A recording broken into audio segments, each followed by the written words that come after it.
اللہم صلی علی سیدنا محمد وعلی آل سیدنا محمد مبارک وسلم۔ اللہم صلی علی سیدنا محمد وعلی آل سیدنا محمد مبارک وسلم۔ اللہم صلی علی سیدنا محمد وعلی آل سیدنا محمد مبارک وسلم۔ اللہ تعالیٰ نے اپنے کرم سے چند منٹ یا تھوڑی دیر آپ حضرات کے ساتھ بیٹھنے کا یہ موقع عطا فرمایا۔ مناسبت یہ ہوئی کہ ہمارے بھائی حاجی رئیس صاحب نے مجھ سے کہا کہ بچے کا نکاح پڑھانا ہے فلاں تاریخ کو۔ میں نے ان سے کہا کہ میری کوشش یہ ہوتی ہے کہ نکاح پڑھانے کے لیے سفر نہ کروں۔ نفیس صاحب موجود ہے۔ نکاح پڑھانے کے لیے اگر سفر شروع کیا جائے تو کم سے کم 100 سفر ایک سال میں اس مد کے کرنے پڑیں گے، اور باقی تو ہے ہی جو۔ ایک تو یہ بات ہے، مسئلہ اصل یہ نہیں ہے، اگر دینی ضرورت ہو تو کر لیا جائے۔ اصل مسئلہ یہ ہے کہ سفر کر کے نکاح میں شرکت کرنا یہ اصل نہیں ہے۔ اصل یہ ہے کہ آسانی کے ساتھ یہ کام نمٹا لیا جائے۔ اس معاملے میں ایک عجیب لطیفہ پیش آیا کہ ہمارے قریبی زمانے کی ایک ممتاز روحانی شخصیت حضرت مولانا ابرار الحق صاحب ہردوئی رحمۃ اللہ علیہ، جن کے بارے میں ہم سب کو پتہ ہے کہ وہ سنتوں کے زندہ کرنے میں بہت آگے تھے، یہ مزاج تھا ان کا۔ انہوں نے حضرت مفتی محمود صاحب رحمۃ اللہ علیہ کو، مفتی محمود حسن صاحب گنگوہی کو خط لکھا۔ مفتی صاحب استاذ تھے ان کو خط لکھا کہ بیٹی کا نکاح ہے اور سنت کے مطابق نکاح کا ارادہ ہے، آپ تشریف لا کے نکاح پڑھا دیں۔ تو مفتی صاحب نے جواب میں لکھا، حالانکہ مفتی صاحب ان کا لحاظ بھی کرتے تھے شاگرد ہونے کے باوجود، کیونکہ وہ حضرت تھانوی کے خلیفہ تھے۔ مفتی صاحب نے جواب میں لکھا کہ کسی کو دور سے بلوا کر نکاح پڑھوانا یہ کون سی سنت سے ثابت ہے؟ یہ خود مفتی صاحب کے ملفوظات میں چھپا ہوا ہے، انہوں نے خود بیان کیا۔ تو اس لیے یہ ذہن بنا رکھا ہے، کوشش کرتے ہیں حتی الامکان۔ مجھے ایک بار ایک صاحب نے فون کیا کہ کیرالہ میں ایک شادی ہے اور اس میں آپ کو نکاح میں شرکت کرنی ہے، اور وہ صاحب آپ کو فون کریں گے تو آپ بات کر لیں۔ پتہ یہ چلا کہ کوئی صاحب ہیں کیرالہ کے جو سعودیہ میں رہتے ہیں، اور وہاں کے علماء سے اور حرم کے ائمہ سے ان کے تعلقات ہیں، تو حرم کے بھی ایک امام صاحب ان کے یہاں نکاح میں آئیں گے۔ اب ظاہر ہے پھر تو ایک مزید کشش کی بات ہو گئی کہ امام حرم آئیں گے، ان سے ملاقات ہوگی، مگر میرا دماغ اسی پر قائم رہا۔ میں نے ان سے کہا کہ امام حرم کیوں آ رہے ہیں نکاح میں شرکت کے لیے یہ تو وہ جانے، مگر میں تو نہیں جاتا، میں اسی پہ قائم رہنا چاہتا ہوں۔ کیوں؟ حضور علیہ الصلاۃ والسلام کا ارشاد ہے کہ ان اعظم النکاح برکتاً ایسرہ مؤنتاً، سب سے زیادہ برکت اس نکاح میں ہوتی ہے جس میں بوجھ سب سے کم ہو، خرچہ اور تمام بوجھ۔ بہرحال یہ اس مناسبت سے بات ہوئی رئیس صاحب سے، میں نے کہا کہ میرے کسی سفر کے ساتھ جوڑ لیں تو ہو سکتا ہے تھوڑا آگے پیچھے کر لیں گے، چنانچہ مجھے صبح کو 6 بجے فلائٹ لینی ہے، اس کے لیے مجھے رات میں آنا ہی تھا، تو چند گھنٹے پہلے میں آ گیا۔ یہ ہیلا نکال لیا مولویوں نے، کام ہو گیا، محبت کا تقاضا بھی پورا ہو گیا۔ تھوڑی سی بات کریں گے، 20-30 منٹ کے اندر سب کام نمٹائیں گے انشاءاللہ دعا تک۔ ہم سب چاہتے ہیں اور ہر انسان چاہتا ہے اچھی زندگی گزارے، دنیا میں آئے ہیں اب یہ تو معلوم ہے کہ بہت لمبی زندگی نہیں ہے، مگر جتنی ہے وہ اچھی گزرے، یہ تو ہم سب چاہیں گے نا۔ اچھی زندگی اللہ تعالیٰ نے بھی اس کا ذکر کیا ہے قرآن میں۔ اللہ تعالیٰ نے یہ فرمایا ہے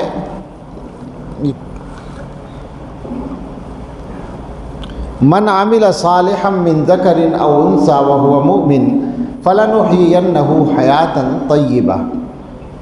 جو آدمی چاہے مرد ہو یا عورت ہو اچھا عمل کرے گا، نیک عمل کرے گا، درست عمل، اصل میں صالح کا ترجمہ صحیح جو بنے گا وہ درست ہے۔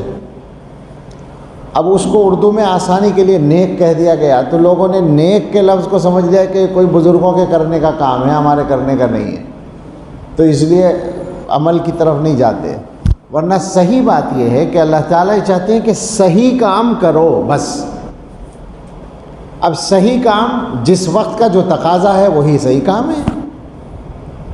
من عمل صالحا، جو صحیح کام کرے گا، جو اچھا کام کرے گا، جو درست کام کرے گا، جو نیک کام کرے گا، مرد ہو یا عورت ہو، تو ہم اسے اچھی زندگی دیں گے، حیاتاً طیبہ، اچھی زندگی۔ ایک سوال اگلا ہے کہ اچھی زندگی کیسی ہو سکتی ہے؟ تو ہم آپ سے پوچھتے ہیں، اچھی زندگی پیسے والی زندگی کو کہہ سکتے ہیں کہ آدمی کے پاس بہت پیسہ ہو؟ تجربے والے بتائیں گے کہ ایسا نہیں ہے، یعنی پیسے کے ساتھ ہو سکتی ہے اچھی زندگی مگر ضروری نہیں ہے۔ اگر پیسے سے زندگی اچھی ہوتی تو دنیا کے 22 بڑے مالداروں کی آخر کی زندگی چھپی تھی ایک کتاب میں، وہ جو دنیا میں ہر سال مالداروں کی فہرست چھپتی ہے 500 کی، اس میں جو ٹاپ 10 ہوتے ہیں 10 بڑے مالدار، ان میں نام رہ چکے تھے ان لوگوں کے۔ آپ جانتے ہیں 500 نمبر کا آدمی بھی ارب پتی ہوتا ہے، اس میں پورے ملک سے چند آدمی ہوتے ہیں، اس میں ٹاپ 10 میں ہونا کتنی بڑی بات ہے، کتنا مالدار ہوتا ہے وہ آدمی۔ ایسے 22 آدمی جو اپنے اپنے وقت میں ان 10 میں رہ چکے تھے، ان کے آخری حالات چھپے۔ اس میں یہ تھا کہ ان میں سے 14 نے خودکشی کی تھی، یعنی مرے تھے وہ اپنے ہاتھ سے موت مانگ کر۔ اس کا مطلب یہ ہے کہ وہ اتنے پریشان ہو گئے تھے زندگی سے کہ مزید جینے کی ہمت نہیں تھی۔ تو معلوم یہ ہوا کہ پیسے سے اچھی زندگی ہو یہ ضروری نہیں ہے، ہو سکتی ہے، پیسے کے ساتھ بھی ہو سکتی ہے مگر ضروری نہیں۔ اچھا، شہرت کے ساتھ اچھی زندگی ہوتی ہے؟ تو آپ شہرت والوں سے پوچھ لیں جن کو شہرت مل چکی ہے۔ جن کو نہیں ملی، اگر ان کو کہا جائے نا کہ شہرت کوئی خاص اچھی چیز نہیں ہے، تو وہ کہیں گے کہ خود کو مل گئی اس لیے کہہ رہے ہیں، ہمیں منع کر رہے ہیں، بیوقوف بنا رہے ہیں۔ لیکن ایسا نہیں ہے، حقیقت یہی ہے کہ سکون اس میں نہیں ہے۔ سکون ختم کرنے والی چیزوں میں سے ہے اصل میں شہرت۔ اور اسی طرح سے دنیا کے اندر جن جن چیزوں کی تلاش میں لوگ رہتے ہیں، عہدہ چاہیے، تو عہدے سے اچھی زندگی ہوتی ہے؟ نہیں ہوتی۔ عہدے والوں سے پوچھ رہے ہیں آپ، وہ کسی عہدے پر بیٹھا ہوا آدمی ہمیں تو آنکھیں دکھا رہا ہوتا ہے، لیکن کچھ لوگوں کے اسے بھی تلوے چاٹنے پڑتے ہیں۔ ہم سمجھتے ہیں کہ یہ بڑے بابو بنے ہوئے ہیں، بڑے صاحب بنے ہوئے ہیں، حالانکہ وہ ذلیل ہو رہا ہے دوسروں کے سامنے۔ اچھی زندگی عہدے سے بھی نہیں ہوتی۔ اچھی زندگی کا خلاصہ یہ ہے کہ انسان کے دل کو سکون حاصل ہو۔ اب یہ سکون ہو سکتا ہے ارب پتی آدمی کو بھی مل جائے، اور ہو سکتا ہے، یہ میری چائے لائیں ادھر رکھ دو، جب ٹھنڈی ہونے کے قریب ہو تو مجھے دے دینا۔ تو ہو سکتا ہے 10,000 یا 5,000 روپے مہینہ آمدنی والے کو بھی سکون مل جائے، یہ بھی ہو سکتا ہے۔ تو اس کا مطلب یہ ہوا کہ اصل میں دل کا سکون چاہیے۔ اب جب یہ دل کا سکون یا اچھی زندگی نہ پیسے سے جڑی ہوئی ہے، نہ عہدے سے، نہ شہرت سے، نہ دنیا کے کسی اور سبب سے، تو پھر سوال یہ کہ کس سے جڑی ہوئی ہے، کہاں سے ملے گی؟ اس کا سیدھا جواب یہ ہے کہ اللہ کی کائنات ہے، اللہ کی دنیا ہے، اللہ کی دنیا میں ہم رہتے ہیں، اللہ تعالیٰ مالک ہیں، اور اس طرح سے جیسے مٹھی میں ہم کسی چیز کو بند کر لیں، اس طرح سے پوری کائنات اللہ کے قبضے میں ہے۔ یہاں تک کہ دل اللہ کے قبضے میں ہے، جس کے قبضے میں یہ ساری کائنات اس طرح سے ہے کہ جو چاہے وہ کرتا ہے۔ یقلب اللہ اللیل والنہار، دن اور رات کو الٹتا پلٹتا رہتا ہے، زمانے کو بدلتا رہتا ہے، لوگوں کے حالات کو بدلتا رہتا ہے، وہ جس طرح چاہتا ہے اسی طرح دنیا میں ہوتا ہے۔ تو اب سکون کی زندگی اس طرح ملے گی کہ اس کے ساتھ اپنا معاملہ ٹھیک کر لیں۔ اس کے ساتھ ٹھیک کرنے کا مطلب کیا ہے؟ کوشش کریں اس کی مرضی کے مطابق جینے کی، اور کوشش کریں اس کی مرضی میں راضی ہونے کی۔ میں آسان زبان میں بات کر رہا ہوں، بالکل سیدھی سادھی اردو میں، کہ دنیا میں سکون سے رہنے کا مطلب ہے کہ اللہ کی دنیا میں رہتے ہیں تو اللہ تعالیٰ کی مرضی کے تابع اپنے کو بنا لیں، اور جو مرضی اللہ کی اس میں راضی ہو جائیں۔ یہ خلاصہ ہے اچھی زندگی کا۔ اب میں ذرا سا اسی مضمون کو نکاح کی طرف لانا چاہتا ہوں، بلکہ ازدواجی زندگی کی طرف، چونکہ یہ ایک مستقل مسئلہ ہے کہ ہمارے گھروں میں جو زندگی کے اندر بے سکونی ہے، اس میں بہت بڑا معاملہ زندگی ہے گھریلو۔ آدمی بے سکون ہوتا ہے، کیوں ہوتا ہے؟ وہی بات ہے، اللہ تعالیٰ کی دنیا میں رہ کر اپنی چلانا، اس میں سکون نہیں ملتا۔ اور ہم نے یہ سمجھ لیا کہ ہم اپنے گھر کے مالک ہیں، ہمیں تو اللہ میاں نے کہا ہے الرجال قوامون علی النساء، مرد جو ہیں عورتوں کے نگہبان و ذمہ دار ہیں۔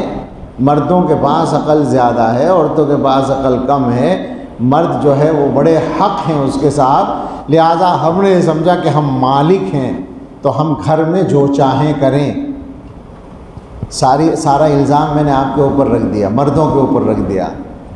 چپکے سے بات ہو رہی ہے، عورتیں نہیں ہیں یہاں پر، ان سے جب بات ہوگی تو تھوڑا سا ان کو سمجھایا جائے گا، لیکن آپ سے اس لیے کہا جاتا ہے کہ ذمہ داری زیادہ مردوں کی ہے، زیادہ ذمہ داری۔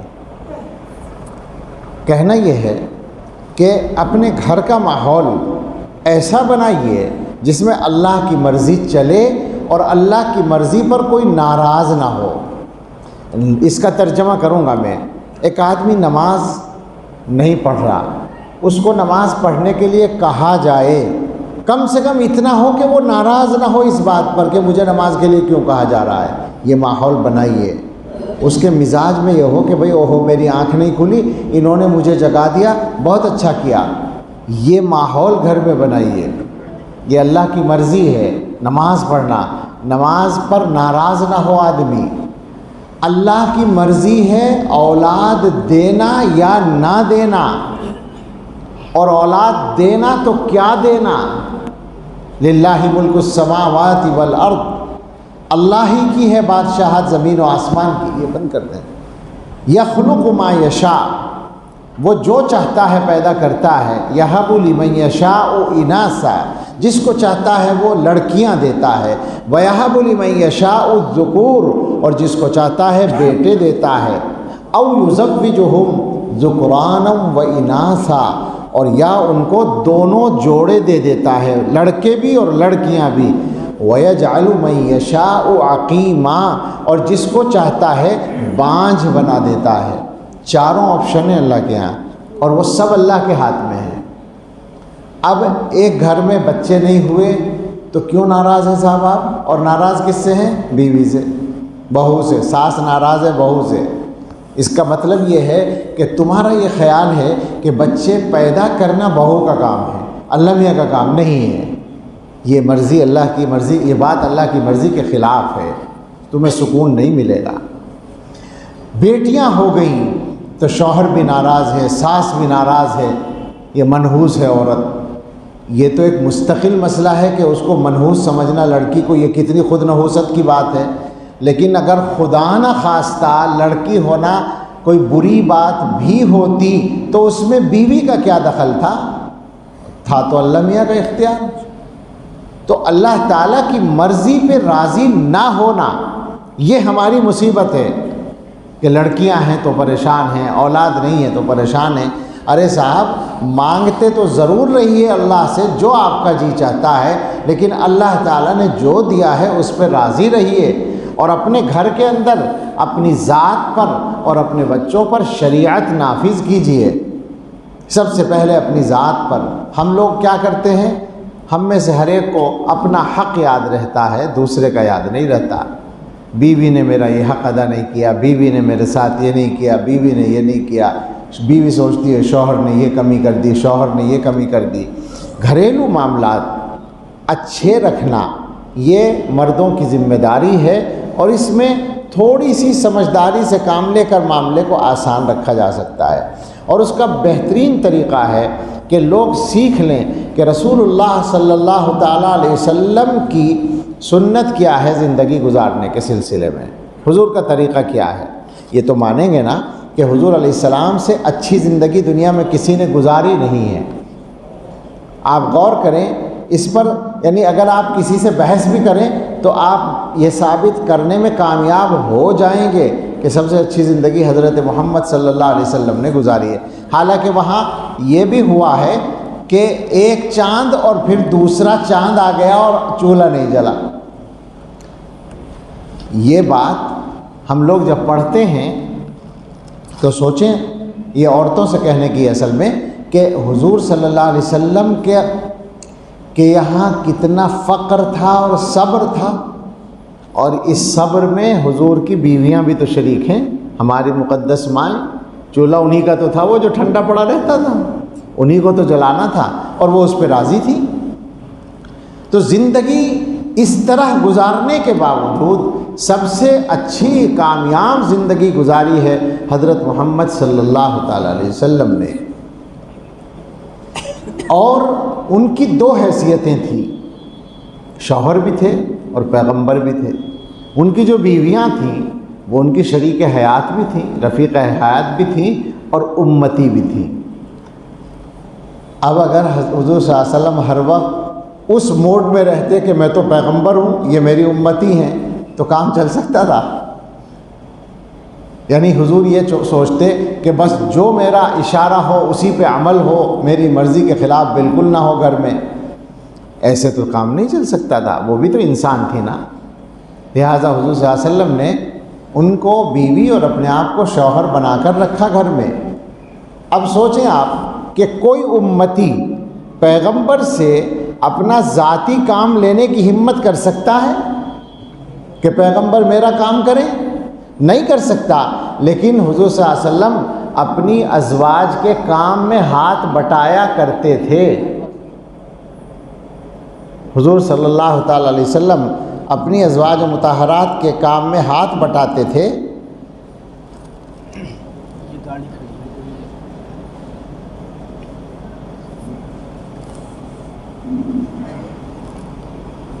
یہ گاڑی ہے DCBCNB، آگے ہے 5471۔ یہ کن کی ہے؟ 5471۔ راستہ رک رہا ہوگا، اس سے جا کر ٹھیک کر دیں جن کی ہو۔ 5471۔ تو یہ موبائل لے جاؤ بیٹے اپنا۔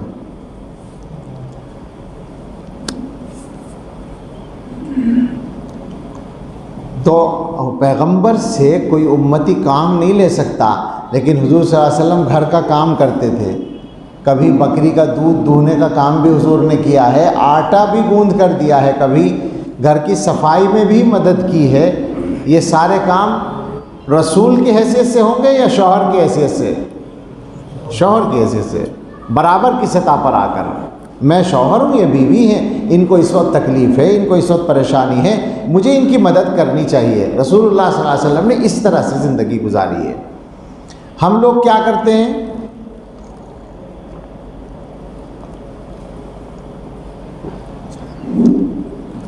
فائدہ ہو جائے گا اس کا بھی، جو مقصد ہے وہ کچھ نہ کچھ حاصل ہوگا۔ ہم کیا کرتے ہیں؟ اپنے موڈ پر گھر چلانا چاہتے ہیں۔ اگر ہمیں غصہ آ گیا تو اب ہمارا غصہ سارا گھر سنے، سارا گھر برداشت کرے، اور اگر ہم خوش ہیں تو سارا گھر اسی موڈ میں رہے۔ یہ نہیں چلے گا، برابر بن کے رہیے۔ غصے کی بات اگر آئی ہے تو یہاں خاص طور سے میں یہ بات کہوں گا کہ گھریلو معاملات کے خراب کرنے میں واحد اگر ایک سبب چاہیے اگر ویسے تو 2-4 ملیں گے، لیکن بڑا سبب اگر آپ کو متعین کرنا ہے تو وہ غصہ ہے، پکی بات ہے، اس کے علاوہ کوئی صورت نہیں ہے، دونوں طرف کا غصہ۔ اس کا علاج کیا ہے؟ غصہ تو آتا ہے، آئے گا، آنے دو، لیکن کوئی ضروری ہے کہ ہر آنے والے کو سر پہ بٹھاؤ؟ غصہ آ گیا تو آنے دو، آ گیا بھائی بیٹھ جا، آپ بھی بیٹھ جائیں، کھڑے ہیں تو بیٹھ جائیں، بیٹھے ہیں تو لیٹ جائیں، یہی بتایا گیا۔ آج ہی ہم نے پڑھا ہے مشکات میں کہ ایک صاحب کو غصہ آ رہا تھا، حضور نے فرمایا میں ایک جملہ، ایک کلمہ ایسا جانتا ہوں کہ اگر یہ آدمی کہہ دے تو اس کا غصہ ختم ہو جائے گا، اعوذ باللہ من الشیطان الرجیم، بس اتنے ہی کہہ دے تو غصہ اس کا ختم ہو جائے گا۔ تو غصے کا علاج فقط ایک ہے کہ غصے کی حالت میں نہ کوئی کام کرو نہ کلام کرو، بس چپ ہو جاؤ، جب غصہ اتر جائے تو بات کرو۔ علماء نے یہاں تک لکھا ہے کہ اگر بچے پر غصہ آیا تو کیا کرتا ہے باپ؟ اسی وقت پٹائی کرتا ہے۔ علماء کہتے ہیں نہیں، غصہ ٹھنڈا ہونے دو، اس کے بعد پٹائی کرو۔ آپ کہیں گے لو اس کے بعد کون پٹائی کرے گا؟ تو کوئی پٹائی کرنا سنت ہے کہ وہ نقصان ہو گیا، صاحب کا غصہ ختم ہو گیا، اب پٹائی نہیں ہو سکتی؟ ارے حضرت، تربیت کرنے کی ضرورت ہے، اور تربیت کے لیے پٹائی کی ضرورت ہے۔ یہ فیصلہ غصے میں صحیح نہیں ہوگا، غصہ اترنے کے بعد فیصلہ ہوگا کہ تربیت کے لیے پٹائی ضروری ہے یا نہیں، اور اگر ضروری ہے تو کتنی، بس جتنی ضروری ہوگی اتنی ہی ہوگی جبکہ غصہ اتر چکا ہوگا۔ اور اگر غصے میں کریں گے تو بھڑاس نکالنا ہے، صرف بھڑاس نکالنا اور کچھ بھی نہیں۔ اسی لیے بچے بگڑتے ہیں۔ جو باپ اپنے بچوں کے ساتھ زیادہ غصے کا معاملہ کرتے ہیں ان کے بچے خود اللہ میاں ٹھیک رکھے تو رکھے، ورنہ بگڑ جاتے ہیں۔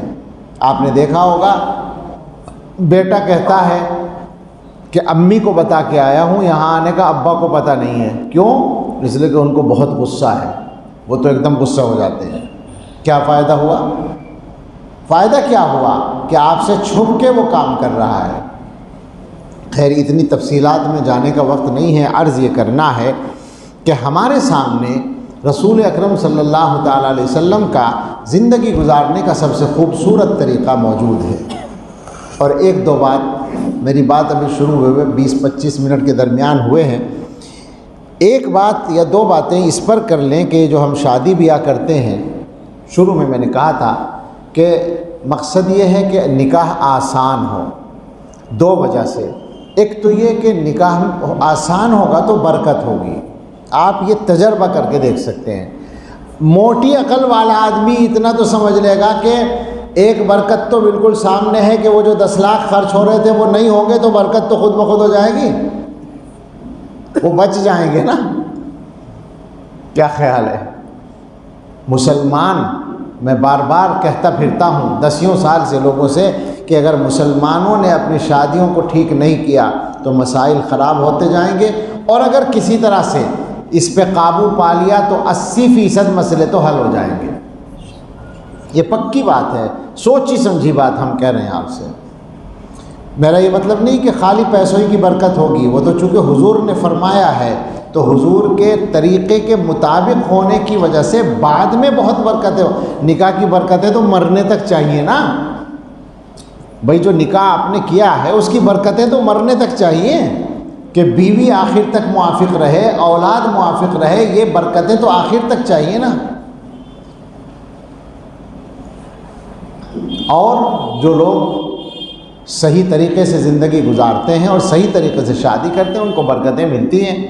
تو ہمارا اس زمانے کا جو ایجنڈا ہونا چاہیے اس میں اگر 2-4 پوائنٹ آپ طے کریں جن پہ کام کرنے کی سب سے زیادہ ضرورت ہے، اس میں سے ایک شادی ہے کہ شادی کو آسان بنایا جائے۔ ایک تو وہ موضوع ہے کہ شادیوں میں جو گناہ کے کام ہوتے ہیں وہ چھوڑے جائیں، ڈی جے بج رہے ہیں اور آتش بازی ہو رہی ہے اور جانے کیا کیا ہو رہا ہے، نمازیں چھوڑی جا رہی ہیں، اس کا تو کوئی ذکر ہی نہیں کرتا۔ نماز چھوڑنے کا تو ذکر ہی نہیں آتا. ڈی جے تو نظر بھی آ رہا, سنائی بھی دے رہا کہ بھئی یہ گناہ کا کام ہو رہا ہے, لیکن وہ جو شادی والے ہیں ان کی نمازیں چھوٹ جاتی ہیں اس دن میں, اکثر کی اس کا خیال ہی نہیں آتا کہ کتنا بڑا گناہ ہوا. یعنی آپ سوچیں ذرا, ہمارے یہاں کسی بھی چیز کی جو ویلیو ہے وہ تو حضور صلی اللہ علیہ وسلم متعین کریں گے, اللہ تعالیٰ متعین کریں گے نا. تو نماز کی کیا قدر ہے, کیا ویلیو ہے, اس کو سمجھیں کہ من فاتتہ صلاۃ العصر فکأنما وطر اہلہ ومالہ.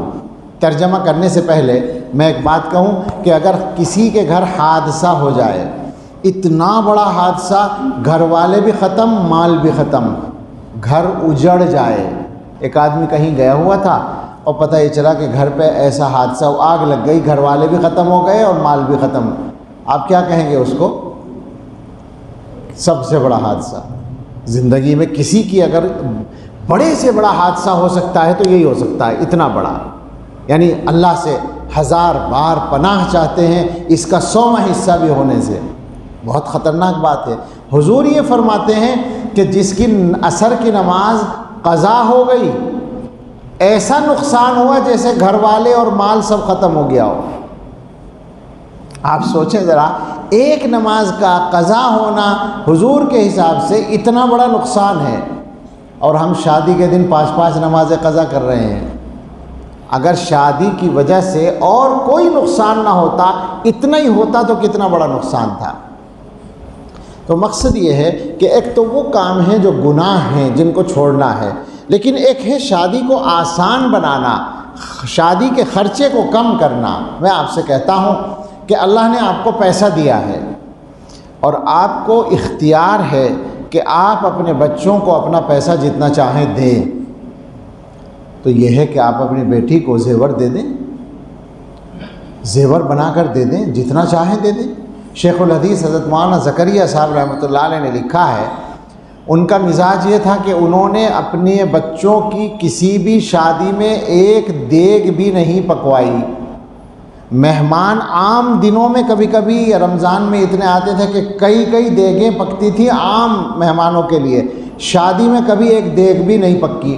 انہوں نے یہ لکھا ہے, میں یہ پسند کرتا ہوں کہ زیور بنوا دیا جائے, وہ وقت پہ کام آتا ہے. تو اگر پیسے ہیں تو زیور بنوا دیجئے. اور سب سے بڑی چیز تو ہے کہ میراث میں حصہ دیجئے. میراث میں حصہ ملے گا لڑکی کو تو لڑکی کی ذاتی حیثیت مضبوط ہوگی.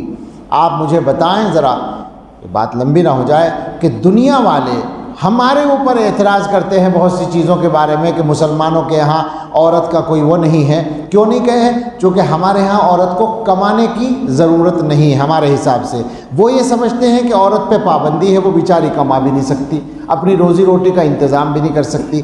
اگر مسلمان عورت کا حق شریعت کے مطابق دیں تو کون سی عورت ہے جسے کمانے کی ضرورت پڑے گی؟ ہے ہی نہیں. عورت سے زیادہ تو مالداری کوئی نہیں ہے, ذمہ داری کم ہے اس کے پاس.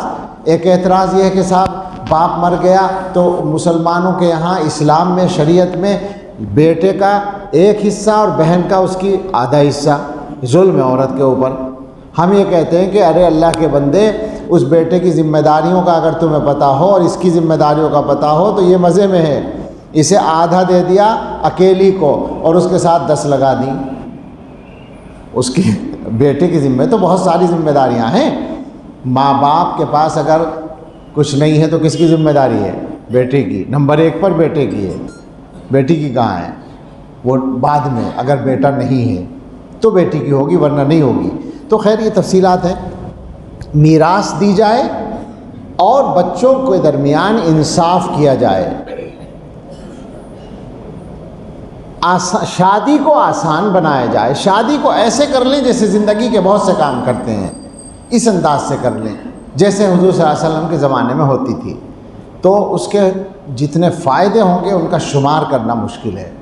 اور ہم اب یہ دیکھ رہے ہیں کہ ہم لوگ فالتو کی شان دکھانے میں پیسے خرچ کرتے ہیں. 1 لاکھ 2 لاکھ 3 لاکھ 4 لاکھ 5 لاکھ 10 لاکھ 15 لاکھ 20 لاکھ تک کے شادی حال تو عام طور سے دیکھ رہے ہیں نا. اتنے تک کے میں نے دیکھے ہیں, اس سے آگے کی ذرا ہمت نہیں ہوں کہنے کی, لیکن 15-20 لاکھ تک کے شادی حال بک ہوتے ہوئے تو ہم نے دیکھے ہیں.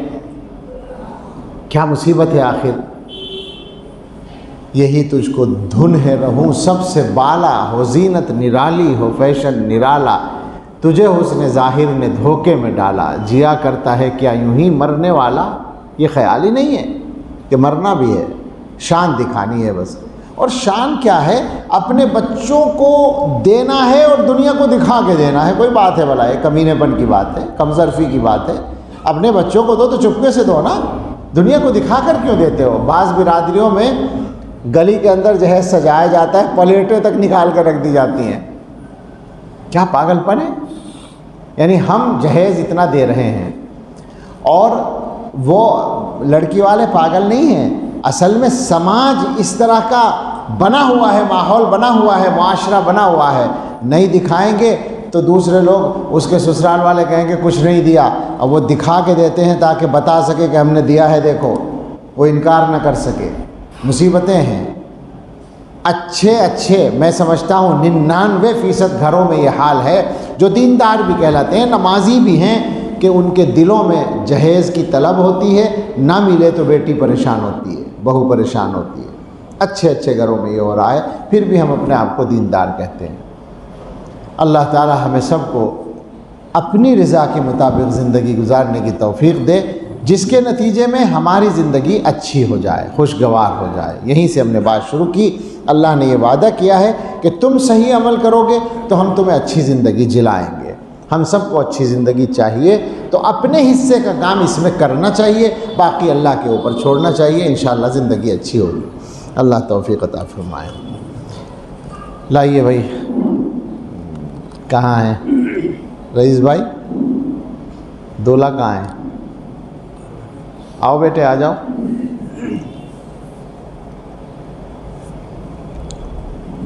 اجازت لے لی بچی سے؟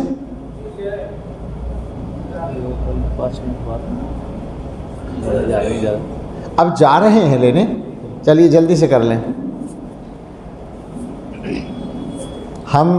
ہمیں بھی اس چیز کو جھیلتے ہوئے زمانہ ہو گیا، لیکن ہمیں بھی یاد نہیں رہتا۔ یہی رواج ہے کہ آخر میں ہی جاتے ہیں اجازت لینے۔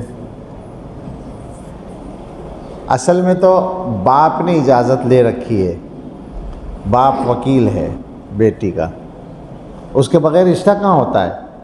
بھئی بچی کی رائے تو پوچھ ہی لیتے ہیں نا، تبھی رشتہ طے کرتے ہیں۔ ایک گاؤں میں ایک صاحب نکاح پڑھانے بیٹھے، انہوں نے باپ سے کہا کہ اجازت لے لی؟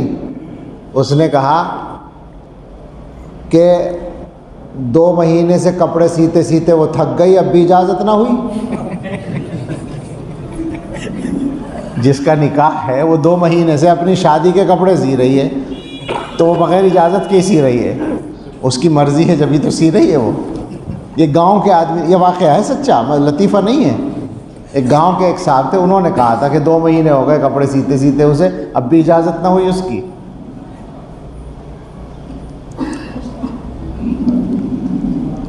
ہماری بہن کا نکاح ہوا، یہیں رہتی ہیں آج کل، یہ بچے بیٹھے ہیں ان کے، تو والد صاحب رحمۃ اللہ علیہ سے انہوں نے پوچھا، حافظ اشتیاق صاحب لکھ رہے تھے رجسٹر، انہوں نے کہا وکیل کون ہے؟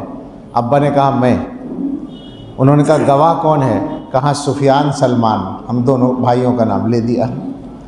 اس سے پہلی شادیوں میں چھوٹا تھا تو میں گواہ نہیں بن سکتا تھا، اس شادی میں غالباً اسی وقت 15 سال کا ہوا تھا، انہوں نے گواہ بنا دیا مجھے۔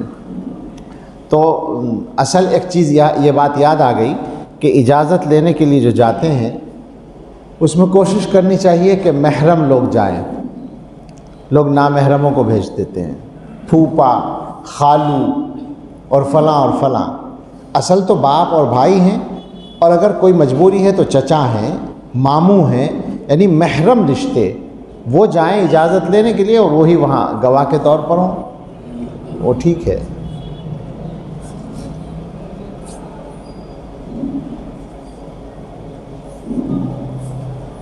ایک چیز اور ہوتی ہے کہ اجازت لینے میں مہر کا ذکر نہیں ہوتا، مہر کا ذکر ہونا چاہیے۔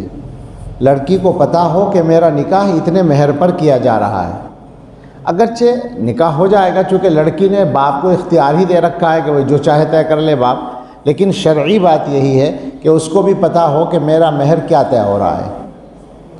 اجازت میں اس کا ذکر ہونا چاہیے۔ اچھا، نکاحوں کے سلسلے میں طرح طرح کی رسمیں لوگوں نے بنا رکھی ہیں۔ ایک جگہ مشرقی یو پی کے ایک ضلع میں، بنارس کے علاقے میں میرا جانا ہوا، تو وہاں پتہ چلا کہ اجازت لینے کے لیے نکاح پڑھانے والے کو جانا پڑتا ہے،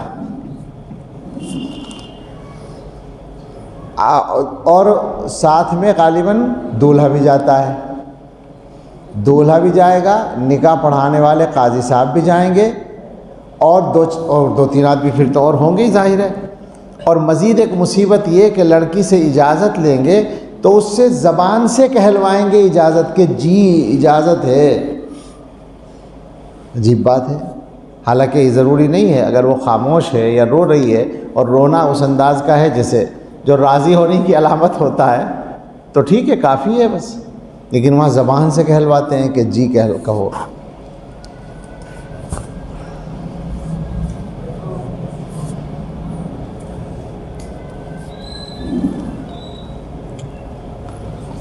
اللہ،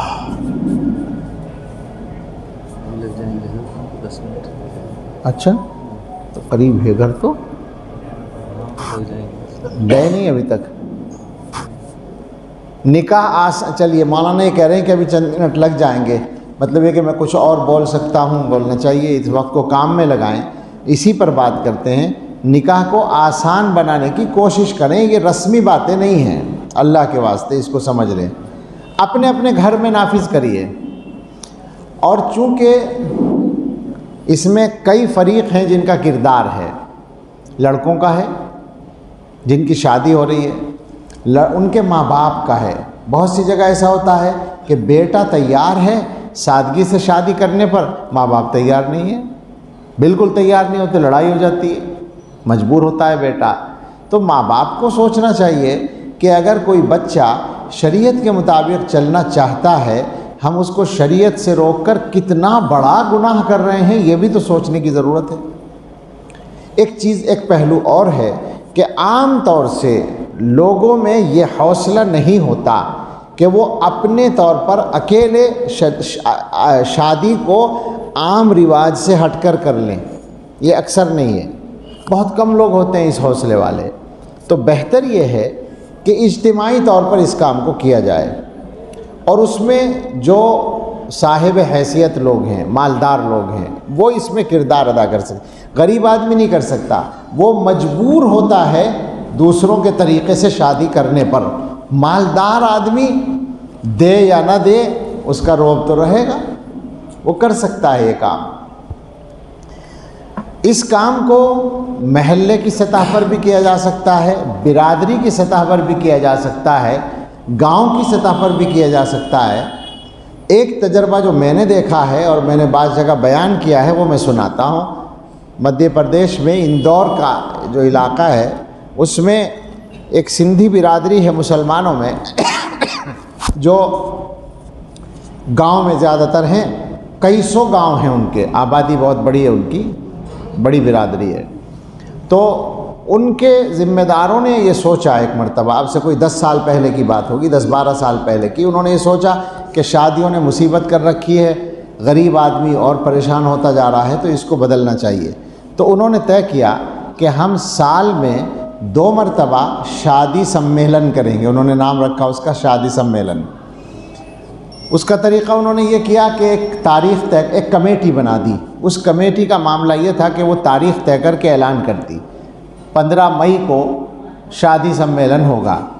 اب جن کے یہاں بھی رشتے ہو چکے ہیں بچوں کے، وہ سب درخواست دیں گے، ہمارے بیٹے کا رشتہ فلاں کی بیٹی سے طے ہے، ہمارا نکاح ہوگا، ہماری بیٹی کا رشتہ فلاں کے بیٹے سے، ہمارا یہاں نکاح ہوگا۔ اس طرح سے وہ درخواست دے دیں، اور اس کے بعد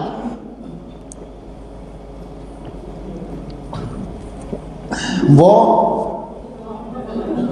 ایک تھوڑی سی رقم لڑکے والے سے اور تھوڑی سی رقم لڑکی والے سے لیتے تھے۔ میں نے غالباً 7-8 سال پہلے آخری بار اس میں نکاح پڑھایا تھا، 3 سال تک پڑھایا میں نے وہاں نکاح۔ آگے آ کر بیٹھ جائیں، میں اپنی بات پوری کر لیتا ہوں۔ تو اس سال وہ جو رقم تھی 7,500 لڑکی والے سے اور 7,500 لڑکے والے سے، یعنی دونوں سے ملا کے 15,000، بس اتنا دینا ہے۔ اور وہ کمیٹی کیا کرتی تھی؟ اس کا جہیز کا سامان خریدتی تھی۔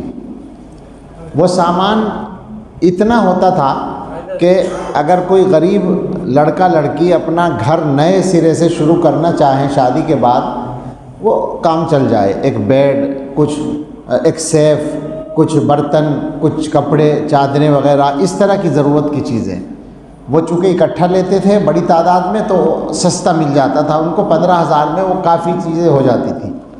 وہ سامان کمیٹی کی طرف سے جہیز کے طور پر ملتا تھا۔ اور شادی کا طریقہ یہ تھا کہ ایک صاحب کا ٹرانسپورٹ کا کام تھا، وہ بڑا سا میدان تھا ان کے پاس، تو ان کا وہ میدان اس دن خالی کرا لیتے تھے اور اس میں پنڈال بن جاتے تھے۔ ایک پنڈال دلہنوں کا بڑا سا پنڈال، اس میں کیبن بنا دیے گئے اور دلہن کا نام اور نمبر لکھ دیا گیا باہر۔ اب ہر دلہن کے کیبن میں اس کا سامان رکھا ہوا ہے، بیڈ، سیف، جو کچھ بھی ہے وہ پورا کمرے کی برابر۔ ایک پنڈال دولہاؤں کا، ایک پنڈال کھانے کا، ایک پنڈال نکاح کا، اس انداز سے وہ بناتے تھے۔ اور اس میں یہ انتظام بھی تھا کہ اگر کوئی دولہا پینٹ پہن کے آ گیا تو کرتے پجامے بھی سلے میں رکھے رہتے تھے کہ یہ پہن کے آنا ہے، وہیں بدلتا تھا وہ کپڑے۔ اور پھر میں نے 3 سال تک اس میں نکاح پڑھایا، بیان کیا، نکاح پڑھایا۔ آخری بار جو نکاح پڑھایا تو 45 نکاح ہوئے، 45 نکاح۔ 45 نکاح کا مطلب ہے 45 لڑکے اور 45 لڑکیاں نمٹ گئے۔ میں نے ان سے پوچھا حساب دو کتنا خرچ ہوا، تو 9 لاکھ کچھ ہزار تھا سارا خرچہ۔ کھانا بھی کمیٹی کی طرف سے ہوتا تھا، ساری برادری، 45 خاندانوں کے بچوں کی شادی ہوگی تو پوری برادری ویسے ہی جمع ہو گئی، سب کا کھانا کمیٹی کی طرف سے۔ اور آپ اپنے گھر کے کروڑ پتی ہوں یا ارب پتی ہوں، بیٹی آپ کی وہیں سے رخصت ہوگی، چپکے سے آپ الگ سے جو دینا چاہیں وہ آپ کی مرضی، اس کا پتہ نہیں چلنا چاہیے۔ جہیز یہاں سے آپ کی بچی کو بھی وہی جائے گا جو سب کو جا رہا ہے، وہیں سے رخصتی ہوتی تھی سب کی۔ مگر ظاہر ہے کہ مسلمانوں میں اچھے کاموں کو نظر بہت جلدی لگتی ہے، آپس میں اختلاف ہو گیا تو وہ سلسلہ فی الحال ان کے یہاں بند ہو گیا تھا، پتہ نہیں شروع ہوا یا نہیں۔ تو یہ ایک طریقہ ہے شادی کو آسان بنانے کا، اللہ ہمیں توفیق عطا فرمائے۔ یہ دیجیے۔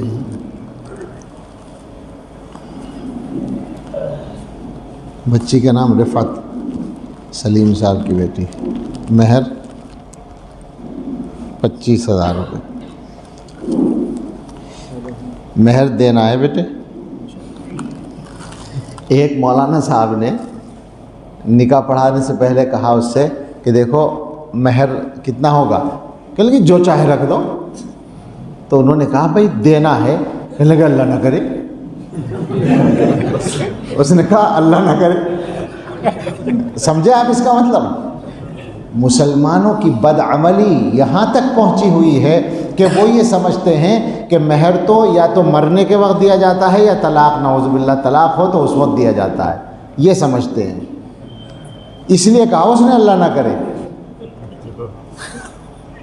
تو ہمیں یہ بات یاد کرنی چاہیے کہ مہر تو نکاح میں دیا جاتا ہے، عربوں کے ہاں تو مجلس نکاح میں دیا جاتا ہے، وہیں دیتے ہیں۔ تو اصل یہی ہے کہ نکاح کے وقت ہی، ملاقات کے وقت مہر دیا جائے، ٹھیک ہے، مناسب ہے۔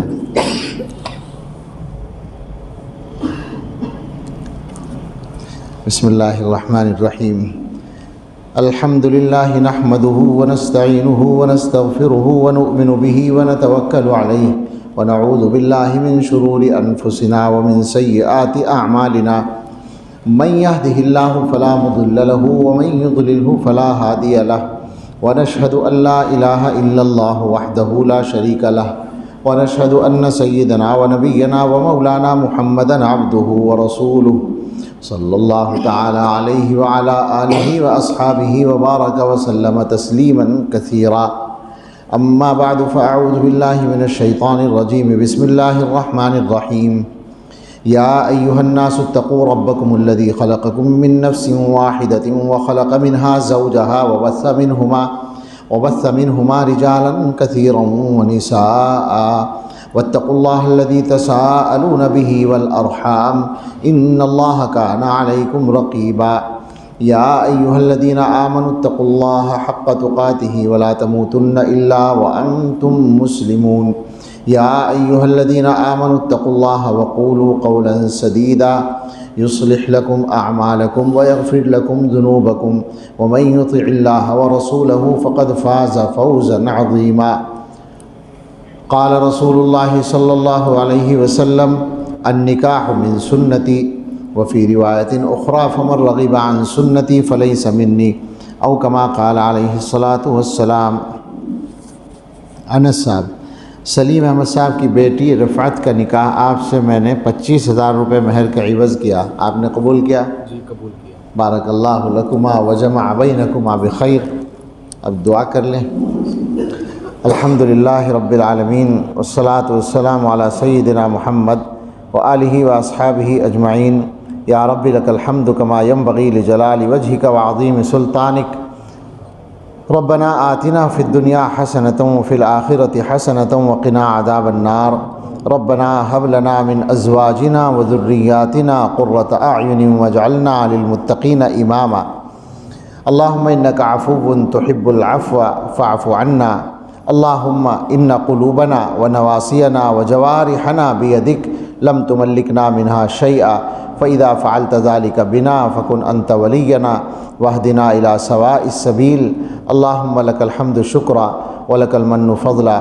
اللهم إنا نسألك التوفيق لمحابك من الأعمال وصدق التوكل عليك وحسن الظن بك۔